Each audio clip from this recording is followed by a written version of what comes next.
રામે ધનુષ તોડ્યું ને તો સીતા દોડીને આવી, કૃષ્ણએ વાંસળી વગાડી તો રાધા દોડીને આવી. મેં ખાલી આને સીટી મારીને તો આના બાપાને લઈ આવી. પછી કઈ નહીં, જો લગન થઈ ગયા ને અમારા.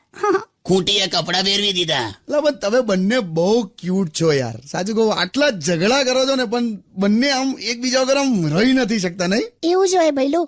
તને ખબર છે ઝઘડો કરવાથી પ્રેમ વધે. પણ આ વસ્તુ જે સમજે ભાઈ. તને ખબર છે ને કે તારા કારણે મહેશને જેલ થઈ ગયેલી. કેમ જેલ? કઈ નહીં, આણે મહેશને એવું કીધું કે મહેશભાઈ, ઝઘડો કરવાથી પતિ પત્ની વચ્ચે પ્રેમ વધે.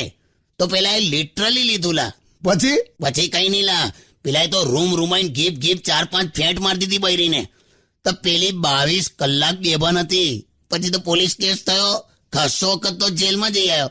પણ એ મારી વાત ના સમજ્યો. પણ તું સમજી ગઈ ને કે આવું નહીં સમજાવવાનું. ખોટું એની વાઈફને રોજ મારે ફરવા લઈ જવાનું. શું? કઈ નહીં, ગીત વગાડ.